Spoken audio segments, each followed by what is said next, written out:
اعوذ باللہ من الشیطان الرجیم بسم اللہ الرحمن الرحیم اللہم صلی علی سیدنا و مولانا محمد وعلی آل سیدنا و مولانا محمد وبارک وسلم وصلی علیہ۔ حاضرین محترم، ناظرین اور سامعین، نور الایضاح کتاب الطہارت سبق نمبر 5 کے ساتھ آپ کی خدمت میں حاضر ہیں۔ گزشتہ کلاس میں ہم نے جو پانی کی بقیہ 2 اقسام پڑھی تھیں، ان میں جو 5ویں قسم تھی مائع مشکوک، اسے مزید آج کے سبق میں ایکسپلین کیا جائے گا، اور فصل کے ساتھ اس کی ابتدا کی گئی ہے تاکہ جو طالب علم ہے وہ کنفیوز نہ ہو، پچھلے مسائل میں اگلے مسائل مکس نہ ہو، کچھ مسائل سیم ہیں۔ آج کے 4 جو مسائل ہیں، پانیوں کی 4 جھوٹے پانی کی قسم بیان ہوئی ہیں، جو بندہ پی لے، جانور پی لے، حیوان پی لے، تو ان پانیوں کی قسمیں بیان ہوئی ہیں۔ فصل کے ساتھ فاصلہ دے دیا ہے پچھلے مسائل سے ان مسائل کے درمیان میں۔ مصنف علیہ رحمہ فرماتے ہیں فصل، ٹھیک ہے، والماء القلیل، اور مائع قلیل۔ مائع قلیل پتہ ہے نا کیا کون سا ہوتا ہے پانی بلال؟ دا در دا سے، شاباش، دا در دا سے جو کم ہو، یعنی 10 گز ادھر سے 10 گز ادھر سے، یعنی 10 گز اس کی لمبائی ہو، 10 گز اس کی چوڑائی ہو۔ اگر پانی اس سے کم ہے تو اسے کہتے ہیں مائع قلیل، کم پانی شریعت میں، ٹھیک ہے جی۔ والماء القلیل کہتے ہیں جب پانی کم ہو، مائع قلیل ہو، والماء القلیل، اور مائع قلیل جو ہے اذا شرب منہ حیوان، جب اس سے کوئی حیوان پی لے، ان یکون علی 4 اقسام، تو وہ 4 اقسام کا ہو جاتا ہے، وہ 4 اقسام پر ہو جاتا ہے۔ وَيُسَمَّى سُعْرًا، اس کا نام رکھا جاتا ہے جھوٹا پانی۔ اس کا نام کیا رکھا جاتا ہے؟ جیسے اپنی زبان میں کہ جھوٹا، اردو میں کہتے ہیں جھوٹا، اردو میں کیا کہتے ہیں؟ جھوٹا۔ الاول، اس جھوٹے پانی کی جو پہلی قسم ہے، طاہر مطہر، پاک خود بھی ہوتا ہے، پاک کرتا بھی ہے، ہوتا جھوٹا ہے لیکن پاک ہوتا ہے، اور اس سے وضو کریں تو جائز ہوتا ہے۔ وہ کون سا پانی ہوتا ہے جی؟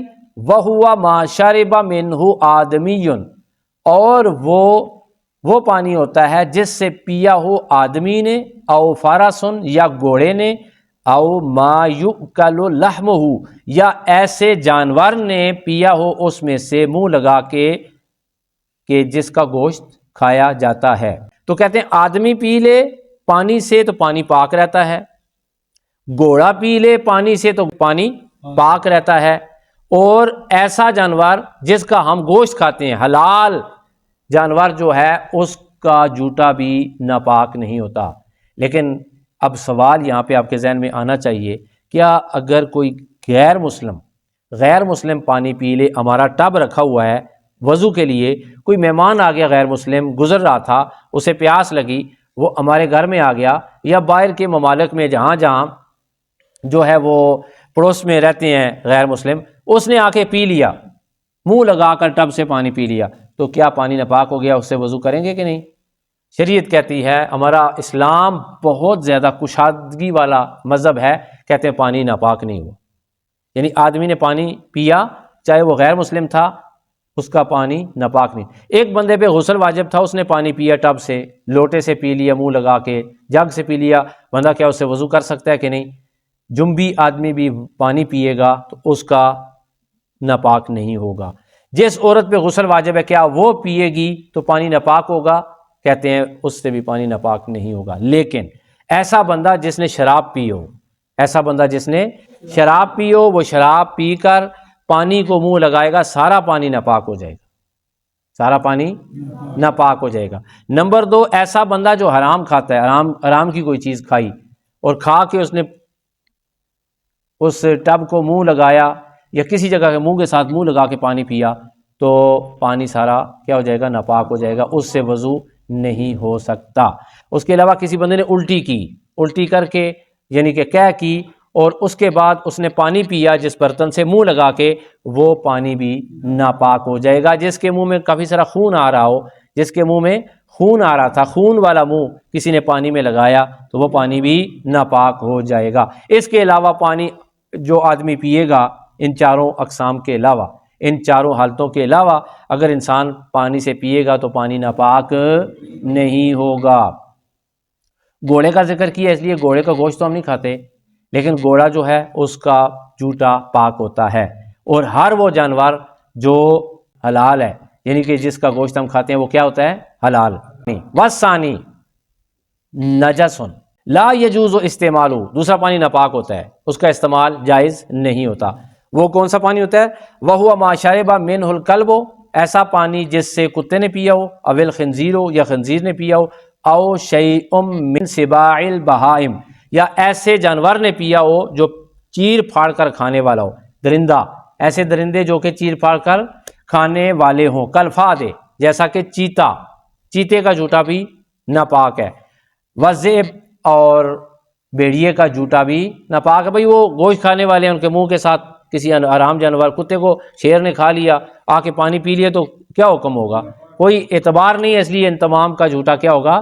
ناپاک ہوگا۔ تیسرا پانی کا جو مسئلہ ہے وہ یہ ہے، وَالثَّالِثُ مَكْرُوهٌ اسْتِعْمَالُ مَا وُجُودِ غَيْرِهِ، تیسری پانی کی وہ قسم ہوتی ہے جس کا استعمال پاک پانی کی موجودگی میں مکروہ ہوتا ہے، یہ پہلے ہم پڑھ چکے ہیں، ٹھیک ہے جی، اس کی مزید تشریح کی ضرورت نہیں ہے کہ اگر پاک پانی نہیں ہے تو پھر یہ والا پانی استعمال ہو سکتا ہے۔ کون سا پانی جی؟ وَهُوَ سُؤْرُ الْحِرَةِ، وہ بلی کا جوتا، بلی جو گھر میں رہنے والی، جنگلی بلی بھی نہیں، چوہے کھانے والی بلی بھی نہیں، گھر میں رہنے والی صاف کھانا کھانے والی بلی اسے پیے گی تو کیا ہوگا؟ وہ پانی مکروہ ہوگا۔ اگر پاک پانی نہیں ہے تو اس پانی سے وضو کر سکتے ہیں۔ وَالدَّجَاجَةِ الْمُخَلَّاتِ، جو مرغی ہوتی ہے جو محلوں میں پھرنے والی ہوتی ہے، وَسِبَاعُ الطَّيْرِ، یا ایسے پرندے جو کہ چیر پھاڑ کر کھانے والے ہوتے ہیں، ان کا پیا ہوا بھی مکروہ ہوگا، کالصقر، جیسا باز، والشاہین، شاہین، والخدات، چیل، وسواکن البیوت، گھروں میں جیسے کالفارۃ، چوہا، للعقرب، چوہے کا جوتا بھی کیا ہوگا؟ نہیں، مکروہ ہوگا، مکروہ ہوگا، لیکن کس کا؟ بچھو کا ناپاک نہیں ہوگا۔ آخری قسم والرابع، چوتھی قسم کون سی ہے جی؟ مشکوکن، مائے مشکوک ہے، رات کو ہم پڑھ چکے ہیں، میں ترجمہ کر دیتا ہوں۔ ایسا پانی جس کی پاکیزگی میں شک کیا گیا ہو، وَهُوَ سُؤْرُ الْبَغْلِ وَالْخِمَارِ، وہ ایسا پانی جو خچر اور کس کا؟ گدھے کا جوتا ہوتا ہے، وہ پانی مشکوک ہوتا ہے۔ فَإِن لَّمْ يَجِدْ غَيْرَهُ، اگر نہ پایا جائے اس کا غیر، اس کے علاوہ پانی نہ ہو تو تودع بہ، اس سے وضو بھی کریں، اور ساتھ وَتَيَمَّمَ ثُمَّ صَلَّى، پھر کیا کریں؟ تیمم بھی کریں، وضو بھی کریں اور تیمم بھی کریں۔ اس کا آخر مسئلہ یہ ہے، ایک بندہ ہے کسی جگہ ڈیوٹی کر رہا ہے، ارد گرد کسی کو اور پانی نہیں ہے، پانی گدھے نے پی لی ہے، اس کے علاوہ ٹینکی میں پانی موجود کسی جگہ، تو بالٹی سے گدھے نے پیا ہوا ہے، وہ کہے گا یہ تو شک والا پانی ہے، ٹھیک ہے، تو یہ تو پانی مشکوک ہے، اس کی قسم کیا ہوگی؟ یہ مشکوک، میں وضو کروں یا نہ کروں؟ وہ ڈھونڈے گا، نہیں ملا پانی، وہ کیا کرے گا؟ اس سے وضو کرے گا، وضو کر کے پھر ساتھ تیمم بھی کرے گا، پھر نماز پڑھ لے گا، اس کی نماز ہو جائے گی۔ وآخر دعوانا ان الحمد للہ رب العالمین۔